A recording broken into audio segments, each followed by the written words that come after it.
Hello students.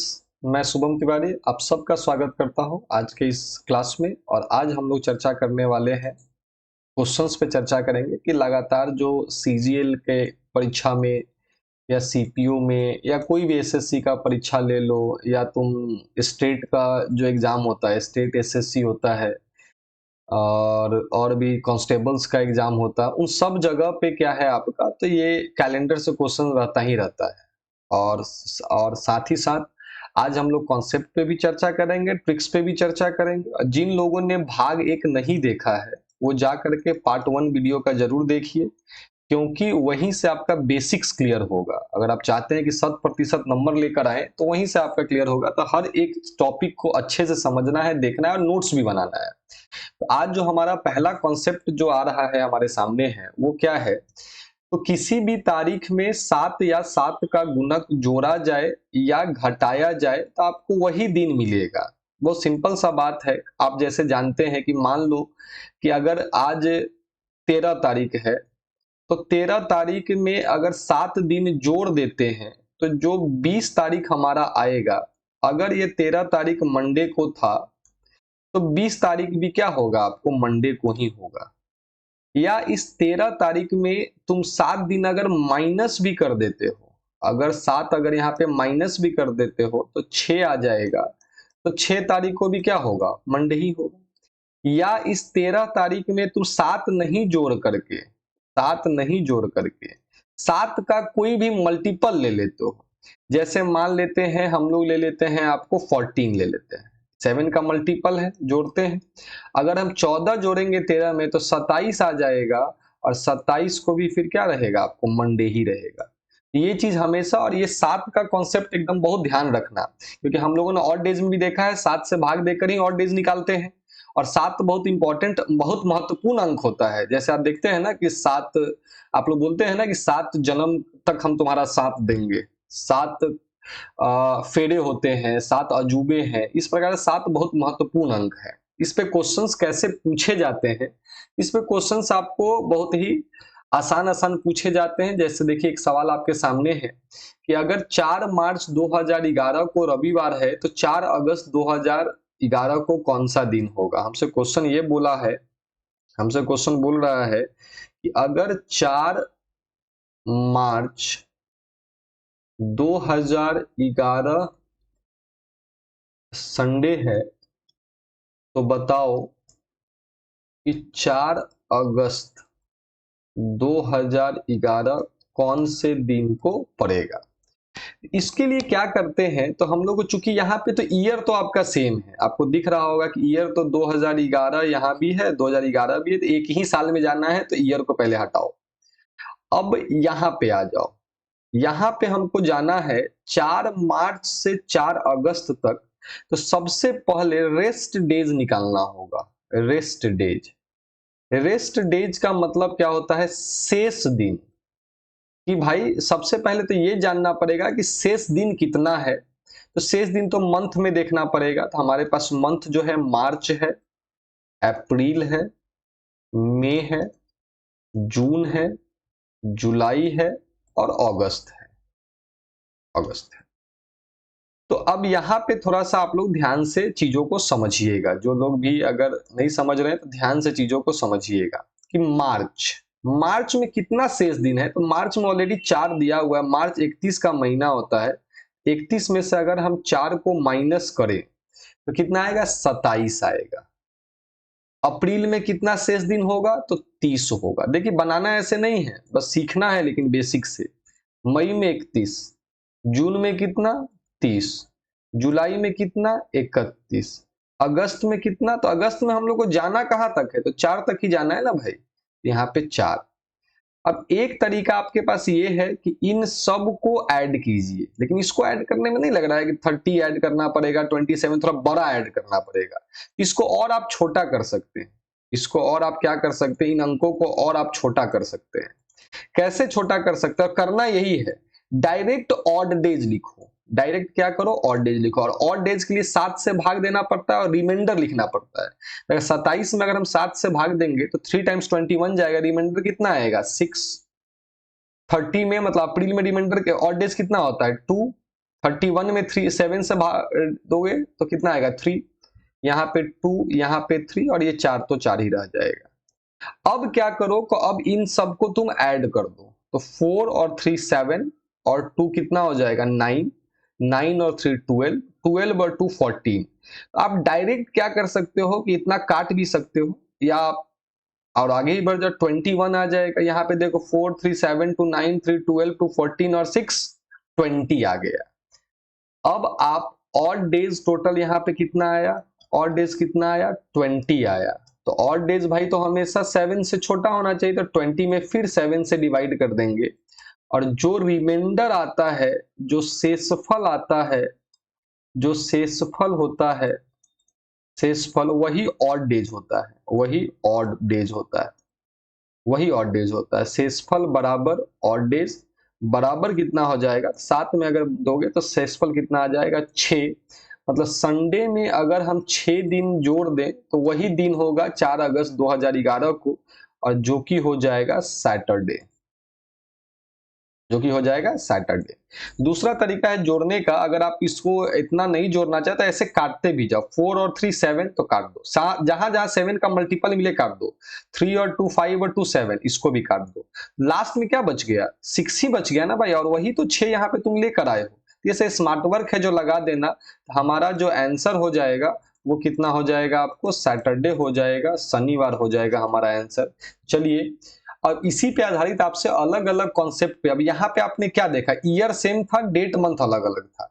अब इसी पे बार बार परीक्षा में क्वेश्चन पूछेगा। जैसे अगला टॉपिक देखिए हमारे सामने क्या है, तो यहाँ पे आपका डेट और मंथ जो है वो तो सेम है लेकिन ईयर अलग है। ऐसे सवाल को कैसे बनाएंगे, देखिए इस क्वेश्चन को कैसे सॉल्व करते, तुरंत सॉल्व हो जाएगा। हम लोगों को क्या करना है, तो यहाँ पे डेट और मंथ को डायरेक्ट काट दीजिए क्योंकि ये सेम है, केवल ईयर को देखो। तो 13 अप्रैल 1917 को सोमवार है, तो 13 अप्रैल 1922 को कौन सा दिन होगा, यही आपसे पूछा जा रहा है। इसको बनाने के लिए कुछ नहीं करो, सबसे पहले 1922 बड़ा से छोटा घटाना है। 1922 से अगर हम 1917 को माइनस करते हैं हमारे पास कितना आता है, तो 5 आ जाएगा।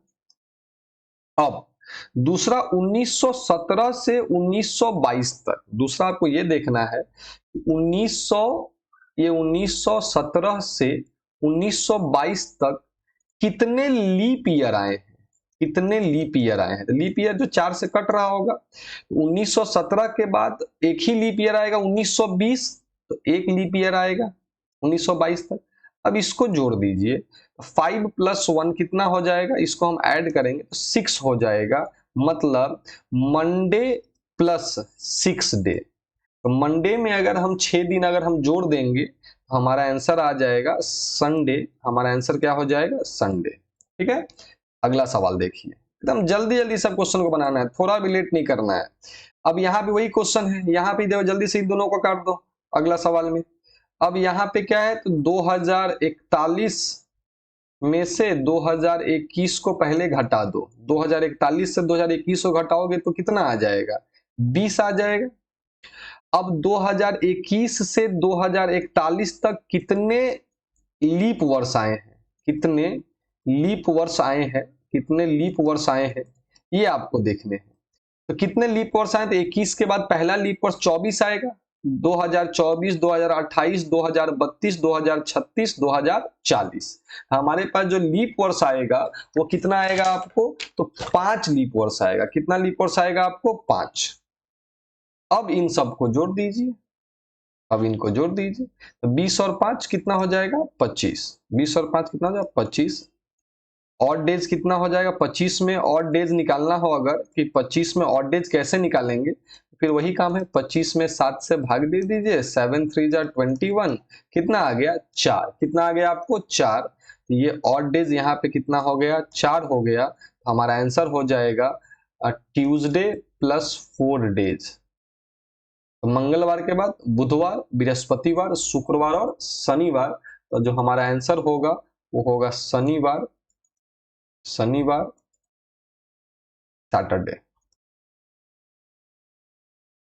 उम्मीद करते समझ में, नहीं समझ में 2 बार देखिए, आराम समझ में आ जाए। फिर वही काम यहाँ भी तुम कर सकते थे। ये 20 और 5 25 तुमको करने में दिक्कत हो रहा था। 20 को तुम डायरेक्ट तुम चाहते तो 7 से भाग दे करके तुम 20 नहीं लिखते, 20 में तुम 7 से अगर भाग दे देते तो रिमाइंडर कितना आ जाता? रिमाइंडर आपको आ जाता कितना? 7 2 जा 14 6 आ जाता। और फिर यहाँ पे 5 को भी अगर तुम लेते तो फिर कितना आता? 11 आता। और डिवाइड बाई 7 करते तो रिमाइंडर कितना आता? 4 ही आता। तो जैसे भी करोगे हमेशा आंसर कितना आएगा? 4 ही आएगा। मतलब 4 दिन बाद, मंगलवार के 4 दिन बाद हमारा जो आएगा वही रहेगा 15 जून 2041। अगला टाइप देखिए क्या है। अगला टाइप है हमारा, हाँ ये टाइप देखिए, ये भी बहुत बार पूछेगा। अच्छे से समझिएगा इस टाइप को, आराम समझिएगा। जब डेट भी अलग हो, मंथ भी अलग हो, वर्ष भी अलग हो, ऐसे सवालों को कैसे बनाते हैं एकदम। आप दोनों चीज सीख चुके हैं। पहले आप डेट सेम वाला भी सीखे हैं, डेट और मंथ सेम वाला भी सीखे हैं, अब सब अलग अलग है। तो वही करना है जो अभी तक आप करते आए हैं, बस स्टेप बाय स्टेप करना है। सबसे पहले 1647 से 1641 को माइनस करो। सबसे पहले 1647 से 16, जो भी डेट दिया रहे, बड़ा से छोटा को घटाना, बीच का निकालना पड़ता है। ये कितना आ जाएगा? 6 आ जाएगा। कितना आ जाएगा आपको? ये 6 आ जाएगा। अब 1641 से 1647 तक में, ये 1641 से 1647 तक में कितने लीप ईयर आए हैं, कितने लीप ईयर आए हैं वो आपको लिखना है। तो 41 से 47 तक एक ही आएगा, 44 आएगा, जो 4 का मल्टीपल होता है, तो एक लीप ईयर आएगा। तो ये तो हो गया कि आप 1647 के दिसंबर तक पहुंच गए हैं, लास्ट, शुरू से लास्ट तक। लेकिन यहां पे जो 15 मार्च से 10 सितंबर तक का जो समय दिख रहा है, इसका भी तो शेष दिन निकालना पड़ेगा। केवल वर्ष से तो काम नहीं चलेगा। मतलब अब हमको 15 मार्च से 10 सितंबर तक का, 15 मार्च से 10 सितंबर तक का हमको शेष दिन निकालना होगा। तो उसके लिए हम लोग यहाँ पे लिख लेते हैं, साइड में हम लिखते हैं मार्च, अप्रैल, मई, जून, जुलाई, अगस्त और सितंबर। चलिए, मार्च में कितना दिन है? सो देखो, तो मार्च में 15 दिया हुआ है, तो 31 में से 15 को घटा देंगे तो 16 आ जाएगा। मार्च में 16 विषम दिन बचा हुआ है। मार्च के बाद अप्रैल आता है। अप्रैल में आपका 30 का महीना होता है, तो अप्रैल में तुम डायरेक्ट लिख सकते हो, 2 लिख सकते हो। अप्रैल में विषम दिनों की संख्या 2 होती है, मई में विषम दिनों की संख्या 3 होती है, क्योंकि 31 दिन का होता है, 7 से भाग दोगे तो 7 4 जा 28, 3 बच जाएगा। जून में 2, जुलाई में 3, अगस्त में 31 का होता है 3। सितंबर में चूंकि 10 तक ही जाना है ना, सितंबर तो हमको 10 तक ही जाना है, तो यहाँ 10 लिख दो। या एक और आसान तरीका होता, इन सब को हम डायरेक्ट ऑड डेज ही लिखते। ये भी तुम ध्यान में रखना, हम 2 बार लिख रहे हैं केवल समझाने के लिए। हम यहाँ 16 नहीं लिखते, हम ये डायरेक्ट 2 लिखते। क्यों लिखते? ऑड डेज लिखते, 7 से भाग देते, 7 दूनी 14, 2 बच जाता। यहाँ भी 2 है, ये तो 3 है, 2 है, 3 है, 3 है, और ये 10 की जगह 3 लिख दीजिए। इसको भी 7 से भाग दोगे तो 3 आ। अब इन सबको जोड़ेंगे तो 3 और 3, 6 और 3 9 और 2 11, 11 और 3 14। जैसे ही 7 का मल्टीपल आ गया, इन सबको काट दीजिए। अब बच के कितना गया? 2 और 2 4। मतलब 15 3 से 10 9 तक का जो आपका वेस्टेज आया वो कितना आ गया? 4 आ गया। कितना आ गया? 4। या आप इसको अगर टोटल जोड़ के भी करते ना तो आंसर उतना ही आता। देख लो, 16 2 18 3 21, 2 23, 3 24, 3 27 और 10 37।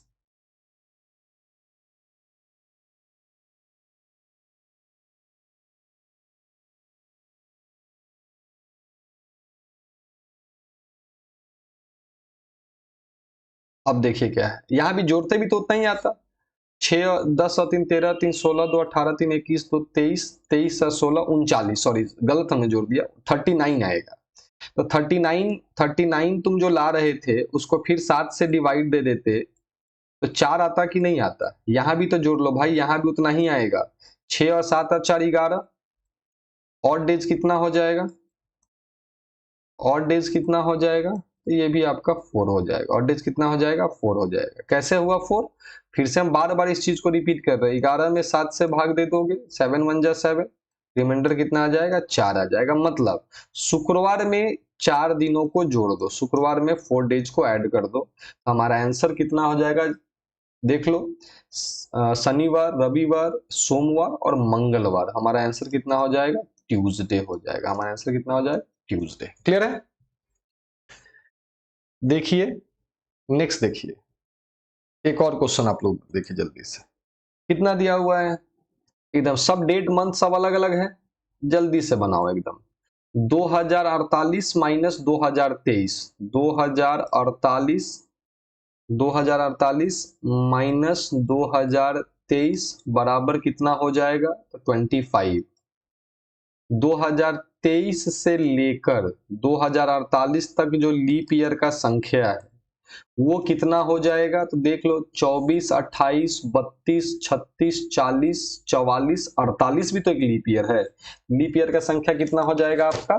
6 हो जाएगा। देखो लास्ट वाला भी लीप ईयर है तो उसको भी काउंट करना है, ऐसा नहीं कि उसको छोड़ देना है आपका। तो यहाँ पे जो आपका लीप ईयर का जो संख्या हो जाएगा वो कितना हो जाएगा? 7 हो जाएगा, माफ कीजिएगा।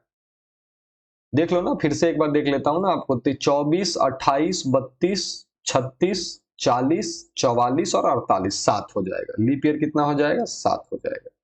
अब जाना है कहां पे? तो 13/6 से लेकर 2/8 तक जाना है। तो 13/6 का मतलब जून, जुलाई, और लास्ट वाला क्या है? 8 का मतलब अगस्त। तो जून में कितना दिन बचेगा? तो जून चूंकि 30 का होता है, 13 यहां दे ही दिया गया है, तो जून में और कितने दिन बचेंगे? 17 दिन बचेंगे। जुलाई में कितने दिन होंगे? 31 दिन होंगे। और अगस्त में कहां तक जाना है? 2 तक जाना है। अब है कि इन सबको ऐड करो, उससे ज्यादा आसान है कि डायरेक्ट ऑड डेज लिखो। सीधा क्या लिखो? Odd days.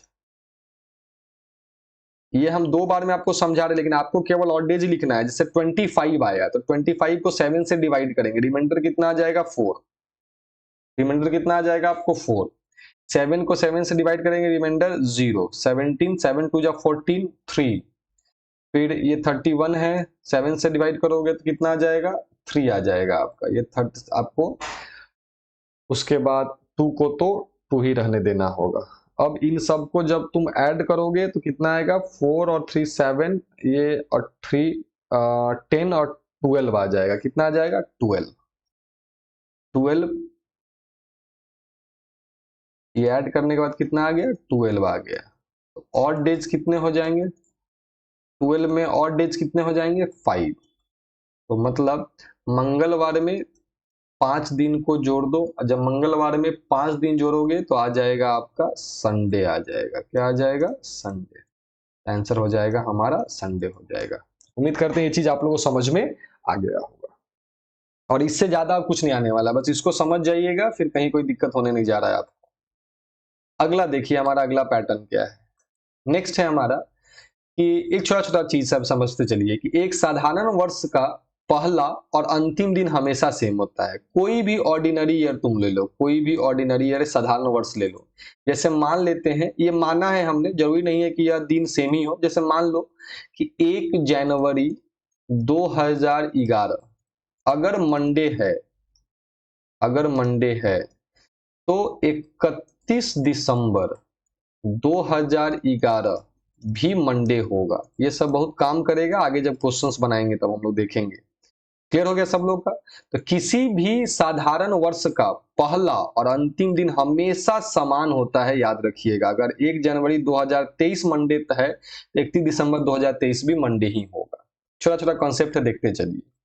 अगला कॉन्सेप्ट है कि लीप वर्ष का अंतिम दिन पहले दिन से एक दिन अधिक होता है। जैसे कोई भी एक लीप वर्ष ले लीजिए, जैसे हम ले लेते हैं कि एक एग्जाम्पल के तौर पे 1 जनवरी 2024 एक लीप वर्ष है। अगर इसका पहला दिन मंडे है, अगर ये 1 जनवरी 2024 मंडे है, 31 दिसंबर 2024 कौन से दिन को पड़ेगा? तो मंडे प्लस वन डे, एक दिन अधिक हो जाता है, तो क्या हो जाएगा? ट्यूसडे। और ये सब जो चीजें हैं ये सब एकदम ध्यान में रखना है, जब क्वेश्चंस बनाने के समय इन सब का बहुत उपयोग आएगा। अगला कॉन्सेप्ट देखिए तो क्या है। अगला कॉन्सेप्ट है हमारा, हाँ ये भी परीक्षा में आजकल बहुत बार बार ये क्वेश्चंस पूछे जा रहे हैं और इसको ध्यान से समझिएगा। दो तरह से सवाल परीक्षा में पूछा जाता है कि कौन सा वर्ष 2013 के समान कैलेंडर रखता है। मतलब क्या है कि ये जो निम्नलिखित में जो चार ऑप्शंस दिए गए हैं, 2018, 2019, 2020, 2024, देखो बहुत सारा ऐसा वर्ष होगा जो 2013 के कैलेंडर के समान होगा। लेकिन अब यहाँ पे है कि यहाँ पे दिए गए इन विकल्पों में कौन सा ऐसा ऑप्शन है जो 2013 के कैलेंडर को क्या करता है, डायरेक्ट रिप्रेजेंट करता है। मतलब 1 जनवरी 2013 अगर मंडे है तो उस वर्ष में भी 1 जनवरी 2013 मंडे को ही होना चाहिए। और इसको बनाने का ऐसे तो बहुत सारा तरीका है, हम ऑड डेज के अनुसार भी बता सकते हैं, लेकिन हम चाहते हैं कि डायरेक्ट ट्रिक याद रखो। ये सब सवालों को सीधा ट्रिक से बनाइए। ये सब क्वेश्चन पे कुछ दिमाग नहीं लगाना है, सीधा आपको क्या करना है, ट्रिक से इन सबको सॉल्व कर देना है। ट्रिक क्या है, छोटा सा ट्रिक है, ध्यान में बस रखना है आपको कि यहां पे देखिए दिया गया, हम हिंदी में ही लिख रहे हैं, वर्ष अगर किसी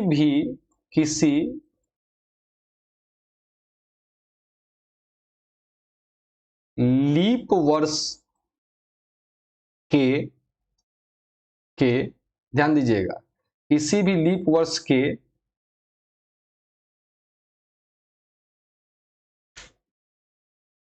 एक साल बाद आता हो, एक साल बाद, 2 साल बाद, कोई भी वर्ष क्या हो सकता है, किसी भी लीप ईयर्स के 1 साल बाद का हो सकता है, 2 वर्ष बाद का हो सकता है, 3 वर्ष बाद का या 3 साल बाद का हो सकता है, या मैक्सिमम फिर से लीप ईयर्स हो सकता है, 4 साल बाद का हो सकता है या 4 वर्ष बाद का हो सकता है।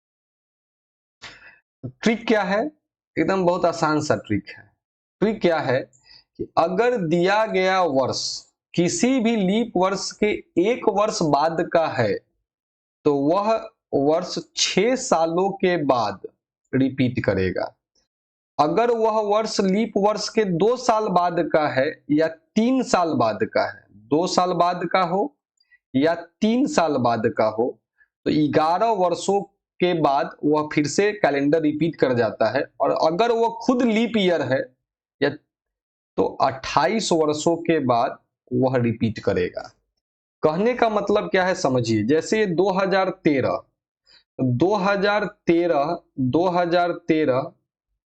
से पहले 2013 से पहले लीप ईयर आया होगा 2012। ये 2012 से कितने वर्ष बाद का है, ये 2012 से 1 वर्ष बाद का है ना, ये 2012 से 1 वर्ष बाद का है, 1 वर्ष बाद का है। तो सीधा क्या करो कि 2013 में देखो 1 साल बाद के लिए क्या करना है, 6 जोड़ना है ना, 2013 में 6 वर्ष जोड़ दीजिए तो हमारा आंसर हो जाएगा 2019। हमारा आंसर क्या हो जाएगा, 2019। मतलब 2013 का कैलेंडर और 2019 का कैलेंडर एकदम क्या होगा, सेम टू सेम होगा, उसका हर एक दिन समान होगा। क्लियर है। अब इसी सवाल को थोड़ा दूसरे तरीका से घुमा देता है परीक्षा में।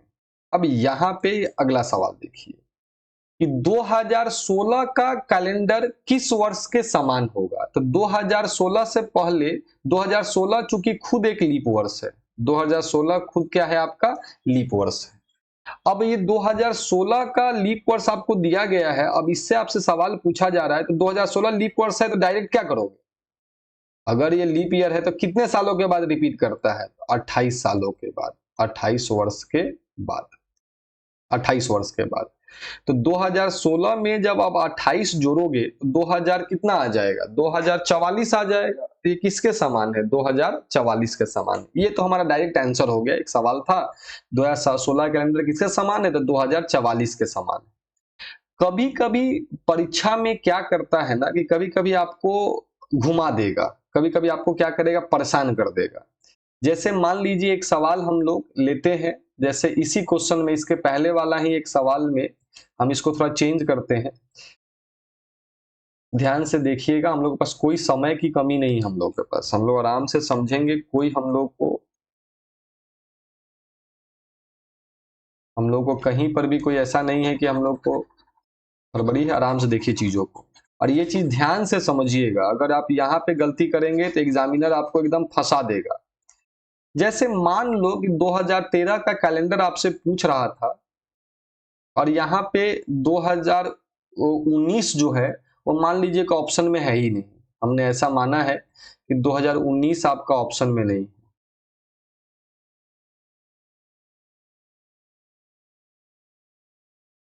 ये 2019 जो दिख रहा है ये हमारे ऑप्शन में नहीं है। 2019 हमारे ऑप्शन में नहीं है, इसके जगह 2020 भी हमारे ऑप्शन में नहीं है। अब इसके जगह कुछ ऑप्शंस को हम बदल देते हैं, ऑप्शन बी और ऑप्शन सी को हम बदलते हैं। तो ध्यान से देखिए, अब 2013 कैलेंडर 2019 के समान होगा ये तो हम लोगों ने डायरेक्ट बता दिया, लेकिन ऑप्शन में 2019 है ही नहीं। ऑप्शन में क्या है सो देखिए, 2028 और 2031। अब इस जगह पे क्या होगा आपको कि अब तो आप ऑप्शन में 2019 है ही नहीं, 2013 लीप वर्ष के एक साल बाद आ रहा है तो 6 सालों के बाद रिपीट करना चाहिए। और 2013 में जब हम 6 ऐड कर रहे हैं तो 2019 आ रहा है जो हमारे ऑप्शन में है ही नहीं। तो अब दिमाग क्या लगाना है, एग्जामिनर क्या दिमाग लगाता है यहाँ पे। अब ये सोचो कि 2013 का कैलेंडर बराबर 2019 का कैलेंडर, ये 2019 के पहले लीप ईयर कब आया होगा? इसके पहले लीप ईयर 2016 आया होगा और उसके ये 3 साल बाद आया है। उसके ये 3 साल, ये 3 वर्ष के बाद आया है। ध्यान से समझिएगा, 3 वर्ष के बाद आया है। तो इस जगह पे क्या करना है आपको, तो 2019 का कैलेंडर किसके समान होगा? तो ऑब्वियस सी बात है 3 साल बाद है, मतलब 11 वर्षों के बाद। तो 19 में जब हम 11 को जोड़ेंगे तो कितना हो जाएगा? 2000, यहाँ पे ऑप्शन तो हम ठीक कर देता हूं, 2030। अगर हम इसमें 11 को ऐड करेंगे तो हमारा कितना आ जाएगा? 2030। मतलब क्या हुआ, 2013 का कैलेंडर 2019 के समान था और 2019 का कैलेंडर किसके समान है? 2030 के समान है, 2030 के समान। अब आप ही खुद बताओ कि 2013 का कैलेंडर अगर 2019 के समान है, 2019 का कैलेंडर 2030 के समान है, तो 2013 का कैलेंडर भी 2030 के समान होगा कि नहीं होगा? और यही चीज परीक्षा में बार बार पूछता है और बच्चा गलती कर देता है। बच्चा को क्या लगता है कि ऑप्शन दिया ही नहीं 2019। नहीं, ऐसा नहीं है भाई, उसने स्मार्टली थोड़ा सा एक स्टेप आगे बढ़ा दिया है। थोड़ा दिमाग लगाना पड़ेगा, थोड़ा सोचना पड़ेगा कि अगर ए बराबर बी है और बी बराबर सी है तो ऑब्वियस सी बात है इक्वल्स टू कितना हो जाएगा? सी हो जाएगा। अगर हम इसको ए मान ले, इसको बी मान ले, इसको सी मान ले तो इक्वल्स टू सी होगा कि नहीं होगा? तो 2013 का कैलेंडर किसके समान हो जाएगा? 2030 के समान हो जाएगा। ये चीज हमेशा आपको क्या करना है, ध्यान में रखना है। तो चलिए आज के इस लेक्चर में हम लोग इतना ही रहने देते हैं और फिर हम लोग अगले लेक्चर में मिलते हैं और अगले लेक्चर में बहुत सारे क्वेश्चंस को देखेंगे, प्रीवियस ईयर क्वेश्चंस को देखेंगे। उम्मीद करते हैं आपको अच्छा लगा होगा। अगर अच्छा लगा है तो प्लीज लाइक कीजिए, शेयर कीजिए, सब्सक्राइब कीजिए और कमेंट जरूर कीजिए। आपका कमेंट बहुत वैल्यूएबल कमेंट हमारे लिए जरूरत है। आप बताइए, आप सजेशन भी दे सकते हैं, आप सजेस्ट कीजिए। कहीं भी दिक्कत हो आप जाकर के हमारे टेलीग्राम ग्रुप में जुड़िए। टेलीग्राम ग्रुप का डिस्क्रिप्शन नीचे लिंक से ले लीजिए, डिस्क्रिप्शन में नीचे लिंक दिया गया है, वहां से टेलीग्राम ग्रुप को जुड़े। वहां पे आपको सारे क्वेश्चंस का पीडीएफ मिलेगा, आपको सारे क्वेश्चंस का वहां पे क्या मिलेगा? पीडीएफ मिलेगा आपको। चलिए, thank you so much, bye bye.